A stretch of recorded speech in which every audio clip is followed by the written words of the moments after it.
kerjakan bersama. Next. Jadi kalau pertanyaannya lalu new melody apa? Ya dalam sejarah musik dalam tiap dekade itu ada satu aliran musik yang berkembang lalu jadi dominan. Nanti lihat pergerakannya paling dominan dan sangat dominan itu besar kecilnya itu dilihat di grafik itu musik timeline. Dan kalau dilihat di sini ada jazz, ada rock and roll, lalu garage, disco, dan itu berkembang terus tanpa ada yang bisa memprediksi. Karena seni adalah tadi produk ide, nilai, pengalaman masyarakat yang keluar dari pengalaman senimannya hidup, dipengaruhi, ada proses tabrakan-tabrakan kebudayaan dan pemahaman di situ, ada tabrakan, ada peleburan-peleburan pemahaman tentang nilai dan keindahan di situ lalu akan menghasilkan musik. Ini contohnya ini kejadiannya. Next, Desta. Ya, contohnya ya seperti ini, subgenre itu lahir dengan tidak tentu. Itu tergantung pengalaman dan upaya seniman untuk menghasilkan itu saja. Dan nanti kita lihat apakah penggunaan teknologi digital ini akan mengurangi secara kuantitatif, akan mengurangi proses produksi kesenian yang analog. Itu belum bisa kita pastikan, tapi bahwa ke depan apalagi wacana 4.0 ini sangat luar biasa besar, tentu akan jadi penentu dan mempengaruhi seni juga ke depan. Makanya slide sebelumnya,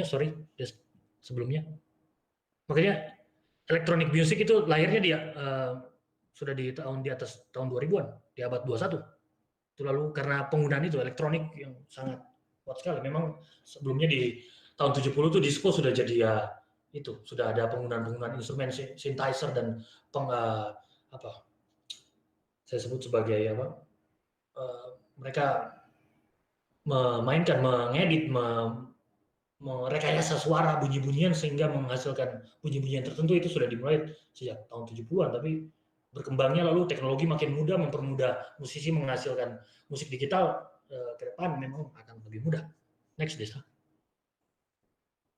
Oke, lalu berarti new melody ke depan itu ditentukan oleh tadi lagi-lagi kerangka yang saya sebutkan paling awal sebagai cara kita memahami seniman, tergantung seniman bagaimana komunitas seni dan musisi ini memikirkan bagaimana seni harus hidup, lalu tergantung audiensnya dan tergantung penggunaan teknologinya, karena akan dalam proses artistik itu, pengalaman artistik itu akan ada muncul karya-karya yang bagus. Dan tentu saja untuk hidup, ini kalau kita bicara dalam kerangka musisi, berarti untuk hidup perlu ada ekosistemnya, dan itu berarti ada industri musik di sana. Dan rasa-rasanya label-label besar seperti yang saya tunjukkan di dalam slide ini memperhatikan itu. Dan mereka tahu bahwa pasar dan distribusi itu memang didorong ke sana. Pertunjukan yang konkret, yang stage-nya konkret, yang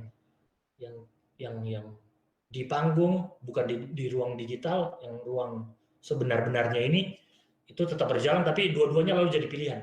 Tergantung bagaimana yang mudah bagi industri untuk berjalan. Saya pikir memang jantungnya ada di industri, bagaimana industri dan stakeholders, seniman itu saling berinteraksi, saling berdialektika, itu lalu menghasilkan melodi dan new melodi dan kehidupan musik, eksistensi musik ke depan. Next.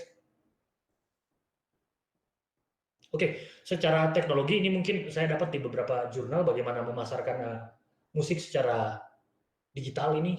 Memang rata-rata tadi Spotify itu rata-ratanya memang generasi muda yang memang mampu dan hidup dalam teknologi ini dan media-media baru ini. Lalu mereka menggunakan ini. Jadi media baru itu ajang promosi, ajang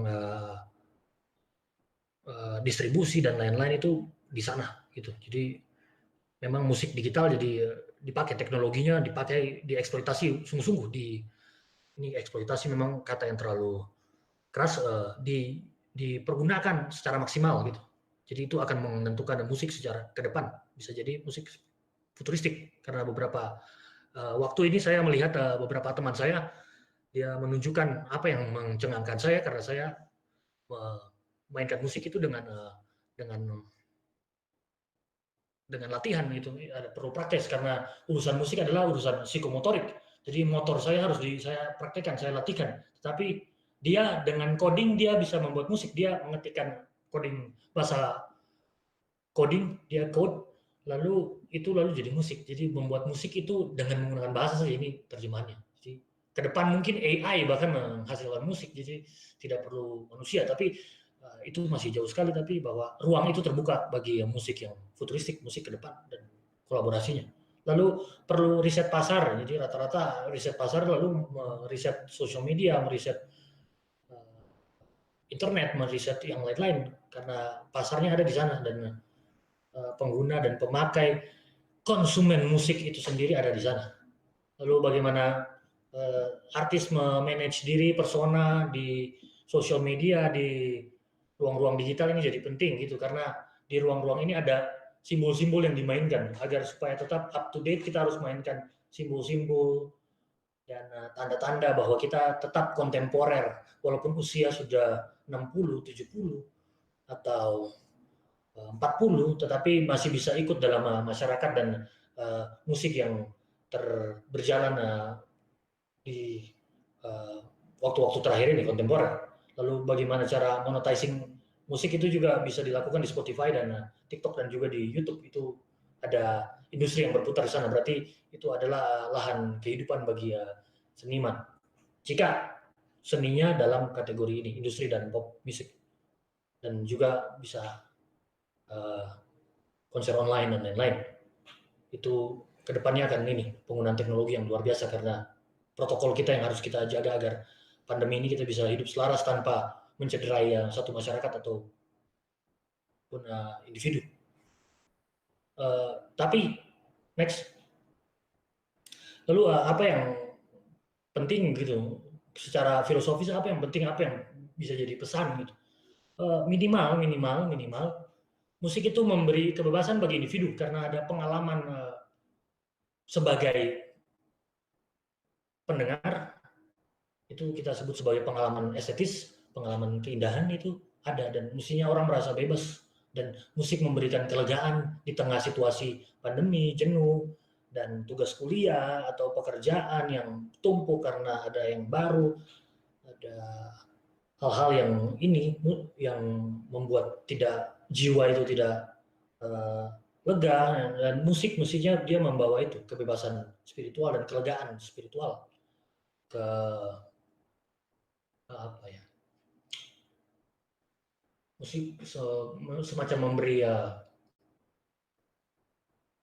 setitik air di dalam di gurun gitulah. Musiknya secara minimal gitu. Secara maksimal musik harus berguna bagi masyarakat, artinya dia menggugah kesadaran, dia harus penting, dia harus punya pesan dan makna, karena dalam unsur-unsur musik itu akan membawa simbol-simbol dan tanda-tanda tentang yang mewakili satu makna dalam kebudayaan. Lalu musik yang paling penting itu dalam pertimbangan yang paling ideal, dia harus melampaui komersialisasi dan industrialisasi, karena musik itu adalah jalan spiritual, adalah bagian kanal spiritual bagi individu ataupun kelompok masyarakat. Itu jalan-jalan, itu mestinya diingat sebagai penting, dan dia bisa memberi kelegaan. Makanya musik lalu ada hampir di semua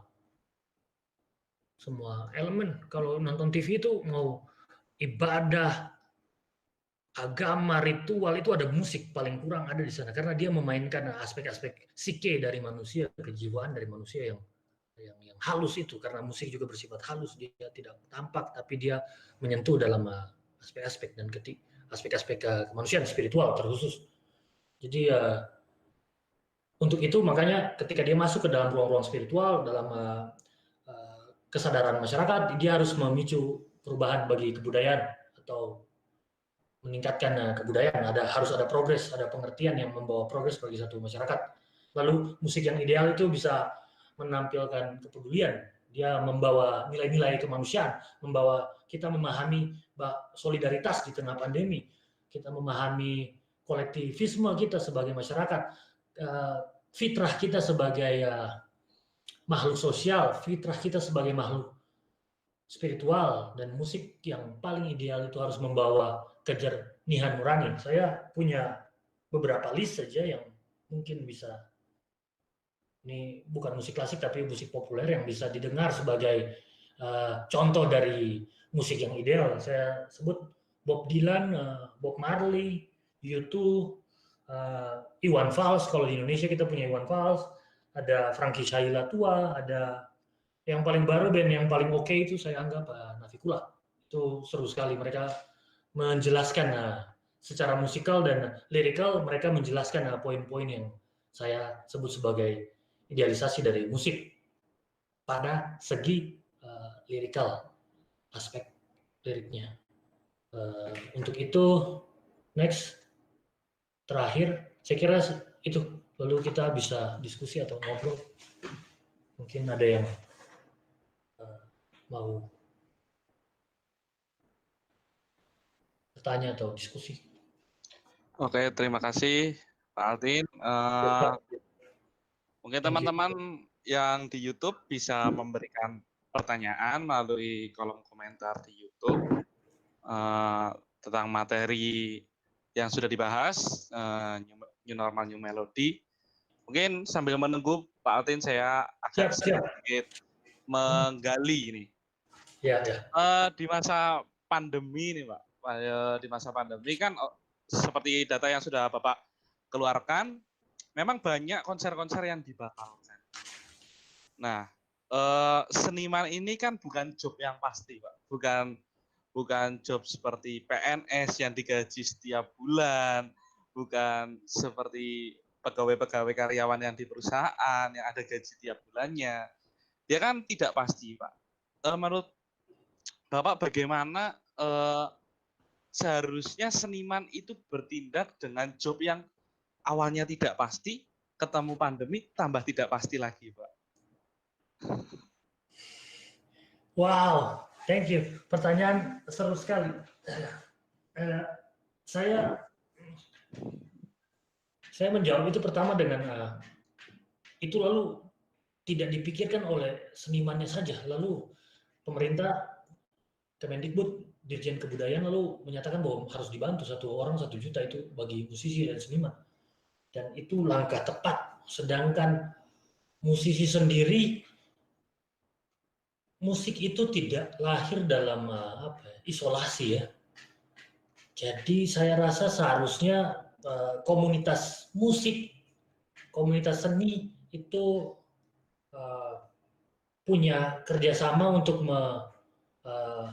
menghasilkan jalan keluar untuk membawa alternatif bagaimana seniman bisa mendapatkan income. Contohnya beberapa komunitas yang saya lihat itu lalu mengadakan konser-konser online itu, lalu sambil kadang-kadang dijual tiket, kadang-kadang donasi sesuka hati, lalu tetapi itu bisa jika bahwa komunitas seniman itu atau musisi itu kuat, mereka solider. Tapi di alam masyarakat kita yang super kompetitif ini, saya rasa solidaritas itu juga dipertanyakan gitu. Kadang-kadang ya yang beruntung, yang mampu menguasai teknologi digital dan mampu memahami cara distribusi secara online, itu berhasil tetap survive dan dapat income. Mereka merasa bahwa kekurangan mereka hanya pengalaman, mereka lebih suka tampil secara langsung. Tetapi bahwa mereka mampu, tapi yang tradisional ini yang tadi sempat saya sebutkan itu infrastruktur tidak ada, kemudian penguasaan teknologi tidak punya komunitas yang membantu, maka berbicara seni adalah berbicara stakeholders, berbicara soal itu komponen-komponen komunitas dan industri, dan ini yang harus memikirkan itu. Tetapi industri bergerak selalu dengan kepentingannya saja, pemerintah sewaktu-waktu memang peduli, kadang-kadang tidak, dan ini makanya perlu ada paradigma, perlu ada segera ada saya kayak pertemuan nasional untuk membincangkan ini, untuk menghasilkan pikiran agar itu dibantu, bahwa saya bersyukur saja bahwa Kemendikbud menjanjikan 1 juta untuk satu seniman untuk survive saja, paling tidak menempuh new normal lalu semuanya dipikirkan, karena ini sesuatu yang baru bagi semua elemen masyarakat dan sama-sama masih mencari rumusannya. Tapi bahwa stakeholders yang bekerja di situ, seniman saya rasa penguasaan teknologi, tapi yang tradisional ini yang saya pikir harus ada campur tangan negara dan industri sekaligus jika uh, jika apa jika betul-betul memang peduli dan solidar bahwa kehidupan seni bukanlah soal kapital dan keuntungan industri semata, tapi soal ekosistem, semua elemen seni dan musik itu hidup. Saya pikir itu kerjasama, itu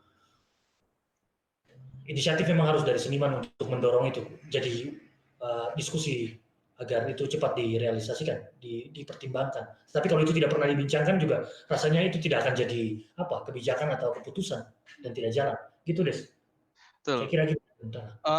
Saya setuju, Pak. Dengan pendapat Bapak tentang musik itu mengenai stakeholder.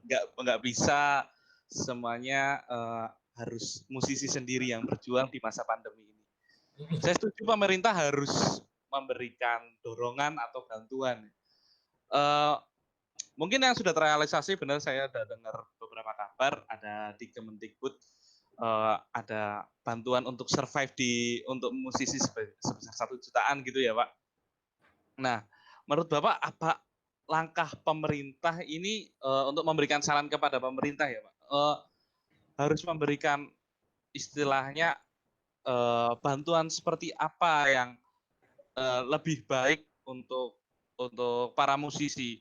Apalagi saya setuju musisi daerah yang semulanya tidak ada pandemi pun kesulitan, apalagi ditambah ada masa pandemi ini yang musisi-musisi daerah ini makin kesulitan untuk berkarya karena benar infrastruktur belum merata dan mereka juga keterbatasan alat dan sebagainya yang tidak bisa masuk digital kalau kebanyakan musisi daerah. Ini bagaimana ini Pak polemik seperti ini? Tadi saya sempat sampaikan bahwa pandemi ini memang menyerang semua, bahkan urusan-urusan yang lain. Jangankan musik, di kesehatan saja APD kita kurang, dokter aja bingung dan pusing gitu. Bagaimana ini kalau jumlahnya meningkat dan kita tidak berhasil memotong justru masih naik. Padahal new normal artinya bahwa jumlah positif turun. Nah, itu kita tinggalkan sebagai masalah yang mestinya dipikirkan semua dan bahkan di luar tema ini. Tapi bahwa itu akan mempengaruhi bagaimana seni hidup kembali. Ketika situasi pandemi aman, positif turun, kita bisa menjalankan new protokol. Artinya tidak ada ketakutan karena semua dihandle secara sistemik, secara lengkap, holistik gitu, dari ujung ke ujung. Setiap stakeholder menjamin itu. Maka seniman bisa menjalankan lagi keseniannya dengan protokol baru itu, Des. Jadi itu jadi ada aspek kemasyarakatan yang mempengaruhi kesenian ternyata di situ. Betul. Ada aspek sosial kemasyarakatan yang mempengaruhi itu. Jadi kebijakan ini, pandemi ini kalau selesai, musik hidup juga. Nah ini, makanya tadi saya bilang stakeholder, bahwa itu bantuan saja dari Dirjen Kebudayaan, karena itu tugas mereka, musik dan seni itu di bawah itu. Dan Kementerian Pariwisata, kalau kita mau tambahkan lagi, itu ada di bawah itu. Tetapi itu hanya alternatif kecil saja kebutuhan. Sebenarnya masalah kita adalah pandemi ini. Kalau ini selesai, yang lain bisa jalan. Di negara-negara lain bola sudah jalan kok. Liga-liga sudah mulai. Liga sudah mulai dengan protokol tertentu, berarti sudah ada penghidupan lagi, ekosistem jalan lagi normal, sembuh gitu anggapannya. Kalau ini kita anggap sebagai organisme sudah sembuh dari penyakit, recovery lah gitu. Nah kita belum, jadi masalah ini juga terhubung dengan masalah kesehatannya pandemi itu sendiri. Jadi itu menurutku. Yang lain itu cuma ya suntikan-suntikan kecil agar tetap survive. Tapi dia tidak menyelesaikan masalah. Karena masalah sebenarnya di pandemi itu, Des. Oke. Selingan Pak dari pertanyaan di YouTube dari Lawrence Billy dari Mas Billy. Selamat malam, Bapak izin bertanya. Berarti apakah musisi di kemudian hari tidak hanya cukup untuk memiliki kompetensi bermusik, tetapi juga kompetensi dalam teknologi? Begitu Pak, monggo dijawab Pak. Harusnya, makanya lalu saya bilang komunitas berarti lalu di dalam komunitas itu ada kumpulan seniman-seniman. Komunitas ini jika dia berkembang dengan baik, dia bisa mengusahakan, dia bisa menggunakan kesempatan dana-dana dari pemerintah ada, atau mereka bisa berdaya secara mandiri agar komunitas itu dapat berjalan. Komunitas ini dimaksudkan dia bisa jadi rumah budaya, rumah kesenian, dimaksudkan agar ada bantuan jika seniman tidak memiliki kompetensi.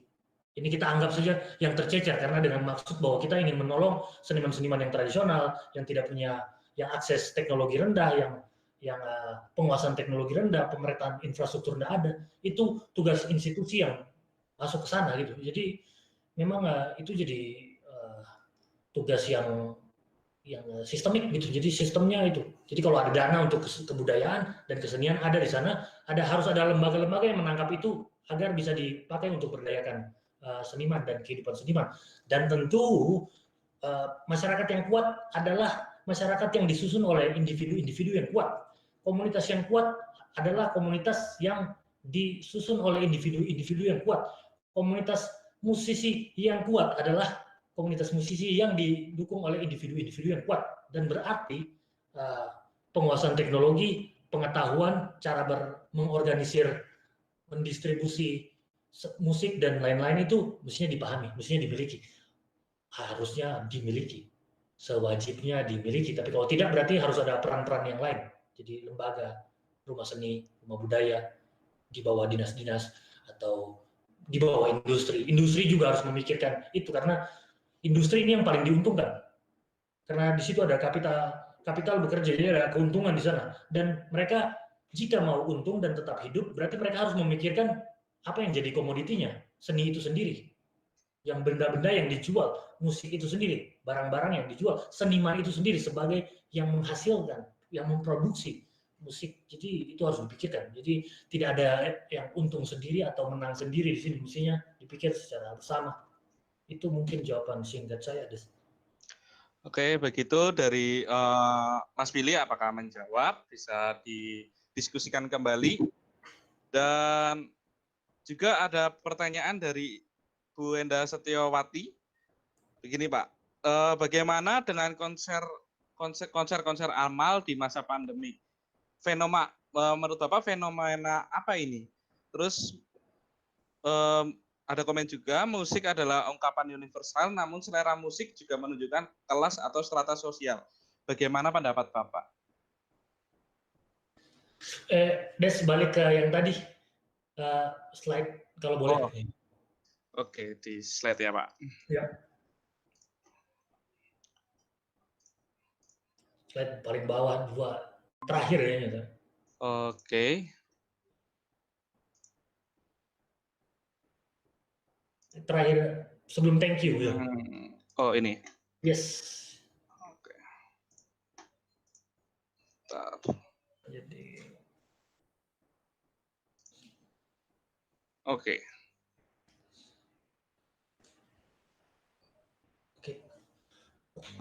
Lalu ada Bu Endah, selamat malam.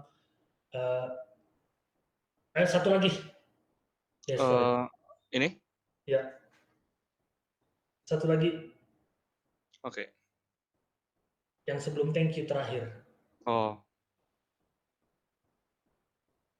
Yes. Pak? Bu Enda, selamat malam.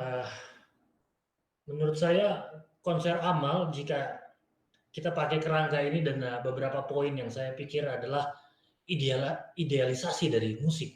Musik secara ideal tuh mesti kita taruh di mana, kita fungsikan seperti apa. Konser amal itu luar biasa sekali. Kita harus taruh respect di sana karena di situ menunjukkan pertama solidaritas, dia melampaui komersialisasi dan industrialisasi, dan dia membawa kesadaran baru bahwa ternyata dengan platform, dengan kemampuan dan kapasitas seniman itu bisa memakai dengan jalan seni itu bisa menghasilkan solidaritas, yaitu konser amal, dan itu dipakai untuk menolong yang lain, orang-orang yang di luar komunitas musik dan seni itu sendiri. Itu luar biasa. Itu buat saya itu menampilkan kepedulian. Di situ ada nilai-nilai kemanusiaan. Di sana musik lalu berdampingan dengan nilai-nilai kemanusiaan. Kalau saya sebut itu konser amal itu masuk di sana. Itu memang di sana itu lalu saya sendiri pribadi salut saja. Saya langsung hormat karena di tengah keadaan ini mestinya orang saling musisi seniman kompetitif untuk tetap survive secara sendiri. The fittest, survival of the fittest, yang paling bisa bertahanlah dia yang akan hidup terus.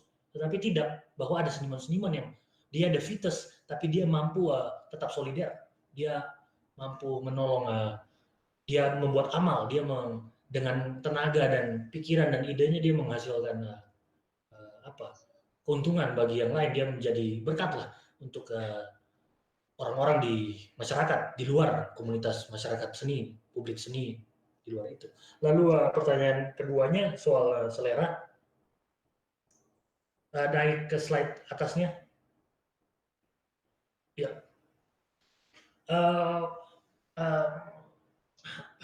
Selera ini saya tidak sebut relatif, tapi saya sebut dia subjektif. Sebab itu tergantung subjek dan masyarakat dari mana selera itu berasal. Satu, selera. Berarti itu ada intensi subjektif dari masyarakat, kelompok, ataupun individu. Tetapi itu ada hubungannya dengan, kalau kita kaji itu dalam masyarakat, itu ada hubungannya dengan sejarah musik itu sendiri dan hubungannya dengan masyarakat. Misalnya dulu di Indonesia kita menganggap bahwa dangdut itu ya nggak masuk lah, harus jazz lah, jazz kalau nggak klasik, agar kita menganggap itu selera yang baik dan tinggi dan orang beredukasi, lalu mestinya jazz atau klasik. Tetapi kalau kita telusur, kalau kita pakai kacamata yang lebih akademis untuk melihat itu dari segi pengkajian seni, tidak begitu. Jadi setiap kesenian, misalnya jazz itu juga justru itu musik yang berangkat dari masyarakat yang terrepresi, yang tertindas, dan bukan masyarakat elit. Tapi kenapa masuk di Indonesia kita mengerti sebagai sesuatu yang elit gitu. Pergi ke Java Jazz dan menikmati, mengkonsumsi musik-musik jazz itu lalu dianggap elit, dan akhirnya itu dikonsumsi oleh masyarakat upper middle dan orang-orang tertentu untuk mendapatkan penanda bahwa dia ditandai sebagai satu kelompok tertentu. Tapi itu memang urusan yang sangat sosiologis. Jadi saya pikir selera musik itu kalau kita sudah pakai kacamata akademis dan pengkajian, tidak begitu. Semua musik dan semua kesenian itu punya unsur keindahan yang dimengerti secara tertentu dan khusus. Kita tidak bisa meninggi rendahkan, mengevaluasi satu dengan yang lain dengan kategori yang keras lebih bagus dan tidak bagus. Ini soal keindahan, dan itu urusan estetika dan banyak sekali. Itu bisa luas dan sangat lebar dan tidak reduktif itu untuk bilang bagus atau tidak bagus. Tidak bisa. Ketika kita mengkaji, kita akan memahami itu secara lebih luas dan kita mengerti satu kesenian dan musik dalam eksistensi, dalam keberadaannya, dari mana dia berasal, dalam masyarakat tertentu, dalam kebudayaan tertentu, dan tidak bisa dibanding-bandingkan untuk di challenge, dibuat kompetisi. Itu rasanya agak tidak menarik kalau masuk ke dalam pikiran itu. Lebih baik kita mengerti, memakai kacamata yang untuk melihat, supaya mendapatkan deskripsi untuk meluaskan pemahaman kita tentang seni, terkhusus musik. Saya kira pertanyaan tentang selera saya jawab begitu, Bu Enda. Selamat malam. Terima kasih sudah berdiskusi. Gitu, Des. Saya kira gitu. Oke. Kembali untuk Mas Billy atau Ibu Enda, apabila masih mau didiskusikan kembali, masih bisa menulis feedback-nya atau tanggapannya di kolom komentar. Oke Pak, sambil menunggu kembali Pak, saya masih istilahnya, saya sepakat dengan Bapak bahwa apabila pandemi ini berakhir atau keadaan ini berakhir, semuanya akan berjalan normal. Oke, cuma kita perlu disadari memang kita sedang di masa yang kita harus survive dengan keadaan seperti ini. Saya mendengar, saya tadi sempat mengutip statement dari Bapak yang mengatakan new melody adalah memanfaatkan teknologi secara lebih lagi. Itu bahasa Ya, halusnya gitu ya, Pak. ya. Nah, tapi bagaimana ini jika disandingkan dengan teman-teman musisi-musisi daerah, Pak, yang mereka kekurangan sinyal, mereka agak sulit untuk memanfaatkan teknologi, bahkan pengetahuan teknologinya masih istilahnya masih kurang kayak gitu. Monggo, Pak. Sebenarnya ini pertanyaanmu ini bagus sekali. Dia membuka lagi dasar-dasar pembuatan judul tema ini, new normal dan new melody gitu. Melodi itu berarti bunyi dan rangkaian bunyi yang jadi nada, yang lalu dia dimainkan lalu indah, itu diberikan kata new karena kita ada di pandemi. Itu sebenarnya tidak ada new melodi akan bunyi, itu unsur dasar musik itu bunyi sendiri akan ada terus, tergantung dia diproduksi dari teknologi macam apa gitu. Ini karena new melody ini ada karena judul new normal gitu. Ini judul yang ada di mana-mana saja, webinar. Jadi sebenarnya musik itu sendiri dia sudah bunyi, unsur dasarnya adalah bunyi. Frekuensi, kalau kita perkecil lagi itu soal frekuensi. Apa yang baru? Baru adalah mungkin konfigurasinya. Maksud saya dalam yang tadi dirimu tanyakan, maksud saya new melody adalah bagaimana eksistensi musik, saya terjemahkan seperti itu. Bagaimana eksistensi musik ke depan di era new normal. Sebenarnya new melody unsurnya aja tetap bunyi, gitu. Melodinya aja konfigurasi. Jadi ke depan itu ya new melody artinya kesediaan stakeholder musik seni itu untuk bertahan di new normal. Dan harapan saya new melody adalah itu solidaritas, lalu mengayomi tadi apa yang Desta sampaikan, bahwa yang paling penting adalah musisi tradisional yang tidak punya infrastruktur, yang tidak punya penguasaan teknologi, yang handphonenya mereka mungkin ya cuma dipakai untuk WhatsApp, mereka tidak tahu bahwa itu bisa di-record, bisa live streaming, itu mungkin tidak ada. Itu literasi teknologi juga jadi penting di sana, literasi teknologi. Tapi ya masyarakat kita kan ini ikut dari industri yang besar gitu. Jadi semakin ke daerah ya penggunaan teknologinya tidak maksimal, teknologinya pun tidak maksimal gitu. Jadi itu tergantung ke depannya. Cuman harapan saya ini ada peran-peran khusus itu dari industri dan pemerintah yang saya minta paling penting, jika itu tidak muncul dari seniman, pemerintah dan industri, untuk bagaimana ini tetap hidup dengan protokol-protokol yang sesuai agar itu kita mengatasi dua-dua sekaligus, masalah musisi tetap dan musik tetap eksis, dan masalah tetap sehat dan tetap survive di pandemi ini. Saya kira itu, Des. Oke, mungkin sebelumnya teman-teman yang di YouTube kalau ada pertanyaan kembali bisa disampaikan. Cukup menjawab, Pak. Mungkin saya akan berbeda topik lagi, Pak, berpindah topik. Ya. Di masa seperti ini, saya pengen mendengar pendapat Bapak bagaimana apresiasi yang sudah diberikan kepada para seniman di masa pandemi ini, Pak. Jadi apresiasi ini yang masih bahkan di kasus-kasus yang sebelum-sebelumnya di masa normal pun apresiasi kepada seniman pun masih agak kurang kayak gitu, masih sulit. Nah, bagaimana pendapat Bapak untuk apresiasi seni, bahkan seni secara universal, tidak hanya seni musik? Bagaimana, Pak? Ya, apresiasi itu memang Lalu makanya kita bedakan itu, tadi saya sering bedakan di atas, ada musik yang dimengerti di dunia akademik, seni dimengerti dalam dunia akademik, dan seni dimengerti secara apa? Secara umum dan biasa di masyarakat, yang banal, musik yang banal, yang sehari-hari, yang biasa-biasa aja. Karena ketika ya, yang biasa-biasa saja, yang orang tidak berpikir berat. Nah, dalam musik populer dan kehidupan musik yang biasa-biasa ini, kehidupannya itu berjalan karena konsumsi. Jadi musik itu sudah jadi komoditi. Dan seperti tadi terkait dengan pertanyaan Bu Enda itu, komoditi ini lalu menentukan itu apa kelasmu, menentukan masyarakat apa dirimu, menentukan dirimu. Oh, Desta itu misal mendengarkan jazz, oh keren banget nih, dia memang suka jazz. Desta ini memang musisi klasik banget nih.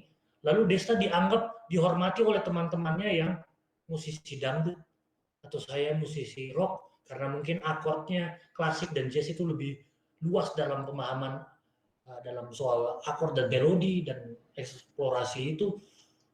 Tetapi itu lagi-lagi memang soal itu konsumsi. Nah, dalam yang banal ini, seni apresiasi itu dimengerti sebagai konsumsi, sementara ini dikonsumsi. Jadi masyarakat apresiasi itu dihitung dari konsumsi. Spotify, YouTube itu konsumsi, berapa banyak orang nonton, dia bayar paket internet, dia nonton view bertambah, itu lalu disalurkan ke artis. Monetizingnya, uangnya itu, komersialisasinya lalu terjadi di situ, diklik, karena kita mengkonsumsi, kita beli internet, lalu ada jaring panjang konsumsi di situ. Lalu apakah konsumsi itu sama dengan apresiasi gitu? Sedangkan masyarakat yang kita pahami apresiasi saat ini adalah ketika kita membeli atau kita klik di YouTube. Tapi berarti kita harus beli internet dulu, IndiHome atau paket. Kalau enggak kita nggak bisa konsumsi itu. Kita nggak bisa nonton, nge-lag atau patah atau putus. Dan berarti apresiasi dimengerti dalam konsumsi, dalam seni yang musik yang banal, musik populer. Tetapi kalau dalam musik yang dalam arti yang akademis, ini tergantung masyarakatnya, Des. Jadi masyarakat Jogja ini terkenal sebagai masyarakat yang apresiasi seni tinggi, karena di sini ada kantong-kantong akademik yang mengapresiasi seni, ada kehidupan seni dan budaya yang cukup tebal di Yogyakarta ini. Di sini apresiasi seni lebih tinggi. Di Jakarta industri bekerja di sana, apresiasi sama dengan itu, dengan konsumsi sekaligus. Jadi sama-sama apresiasi dan konsumsi sekaligus. Jadi saya rasa apresiasi dimengerti seperti itu, tapi bahwa apresiasi itu muncul dari masyarakatnya. Nanti tergantung masyarakat ini mengerti apresiasi sebagai konsumsi atau apresiasi sebagai penghargaan saja. Tapi lama-lama kan semua lalu dikomersialisasi, apa yang tidak ada urusannya dengan uang dan kapital gitu. Yes. Jawaban saya kira gitu. Oke, ada pertanyaan nih Pak dari YouTube, dari Nani Yuniarti. Selamat malam Bapak, saya Lin. Saya mau bertanya bagaimana musik bisa berperan penting untuk mendorong mahasiswa meningkatkan minat belajar selama pandemi ini. Monggo Pak dijawab.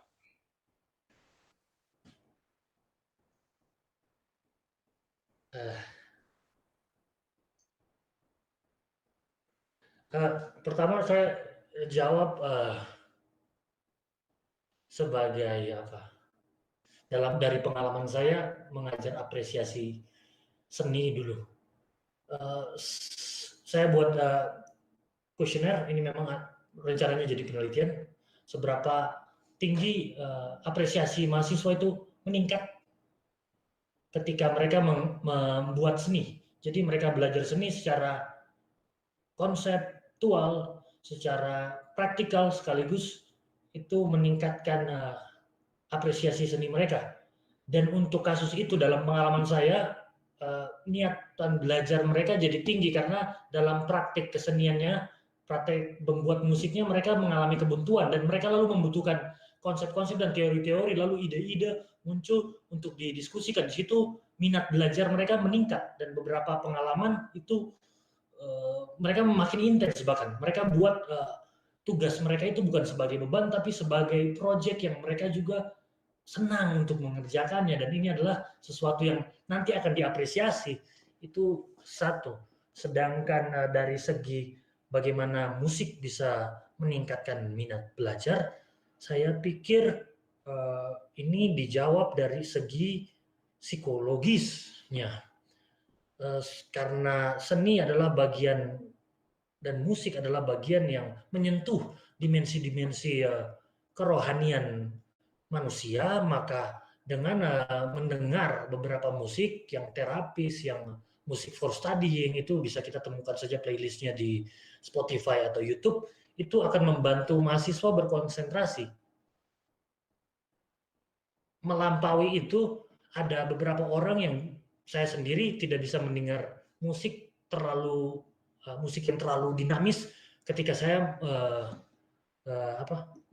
bekerja atau mengerjakan sesuatu atau belajar.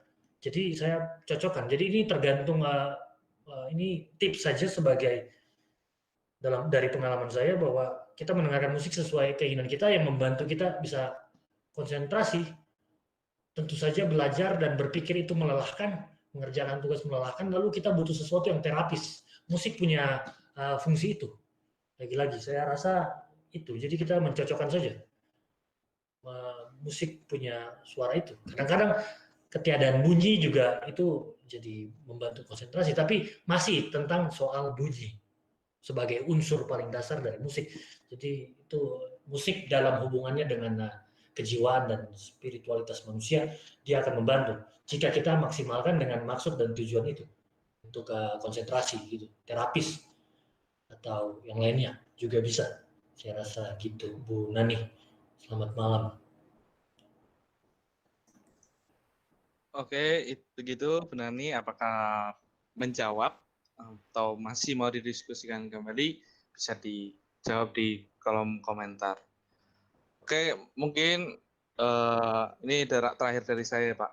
Siap, Des. Jangan menyusahkan saya ya. Oke. Ya. Saya lebih istilahnya lebih condong kepada musisi-musisi atau seniman-seniman pemula yang baru merintis, Pak. Karena mereka harus butuh motivasi lebih untuk bertarung di industri permusikan Indonesia. Nah, mereka masih awal baru merintis, kemudian datanglah pandemi COVID-19 ini, Pak. Menurut Bapak, apa yang harus dilakukan kepada musisi-musisi atau seniman-seniman pemula yang baru merintis dari awal untuk menggapai industri seni agar targetnya bisa tercapai di masa seperti ini? Ya, Pak. Jadi untungnya pertanyaanmu ini dia tentang orang-orang yang sedang menuju musik. Mereka belum menaruh seluruh kehidupannya di musik.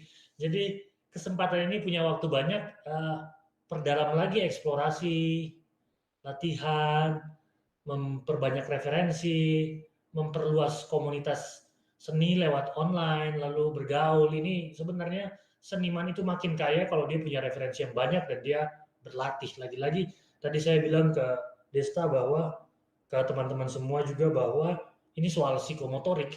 Jadi jiwamu diperhalus, dipertajam dimensi estetisnya, lalu dilatih secara motorik, berarti latihan instrumen, latihan membuat lagu, mengcompose, mengarrange, itu akan memperkaya kalian pelan-pelan. Dan waktu ini adalah kesempatan yang nikmat. Ada satu kutipan yang seru sekali dan itu membahagiakan saya, dan memang pandemi ini saya bersyukur saja bahwa masih punya penghidupan, tapi bahwa if you are an artist, you will never get bored. Karena justru waktu senggang itu sangat penting bagi artis, bagi seniman, bagi musisi. Dan pandemi ini waktu senggang yang panjang, terlepas dari kita harus mikir duit atau apa. Ini kan tadi soal musisi yang baru mau ke sana, jadi mereka punya waktu senggang untuk itu, merenungkan lagi apakah betul-betul pengen jadi musisi, dengan keadaan seperti ini, dengan struggle yang begitu luar biasa, dengan jalan yang begitu berat. Dan sebenarnya kalau dikembalikan secara personal, ya seni itu akan menghibur dirimu sendiri, diri para musisi itu. Jadi if you are an artist, you'll never get bored. Makanya kalau orang boring nih pandemi, saya rasa ini dimensi keindahannya kemana gitu. Saya lalu dia tanya, ini orang-orang dimensi keindahannya di mana? Kita padahal bisa menikmati keindahan bunyi, kita gini-gini aja lalu didengarkan dengan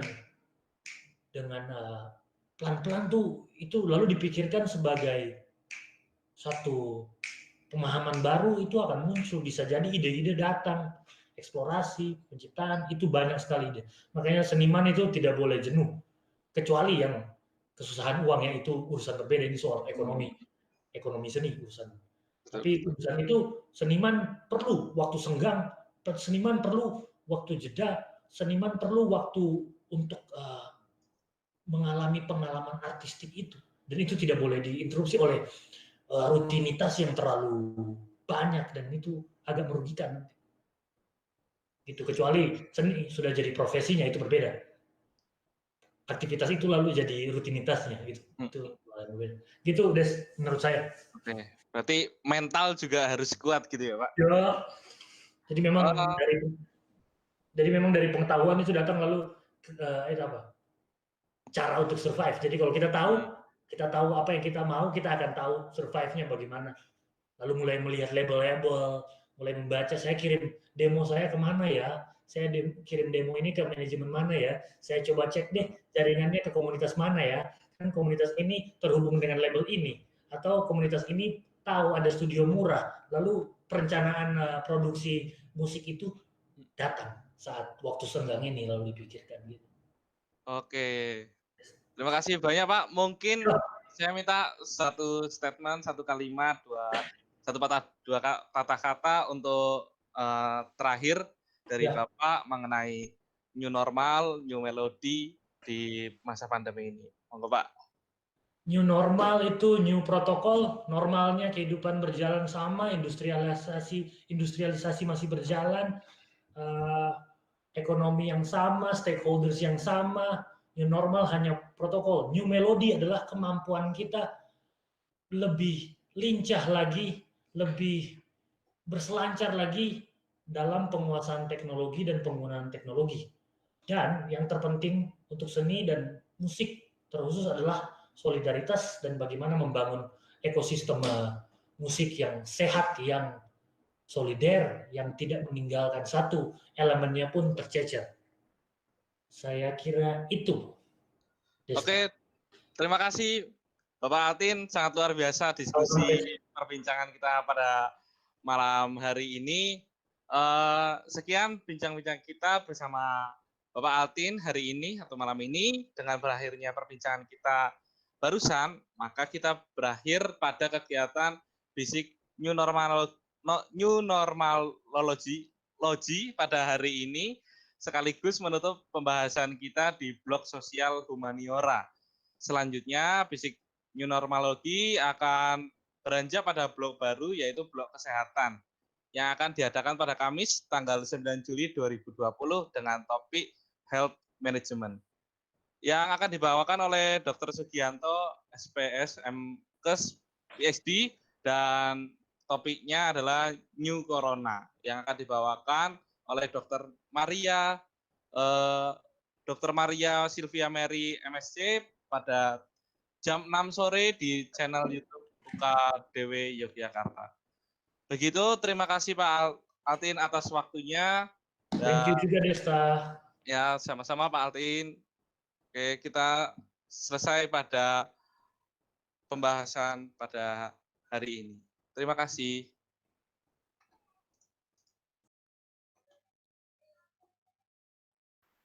Oke, thank you Desta. Oke.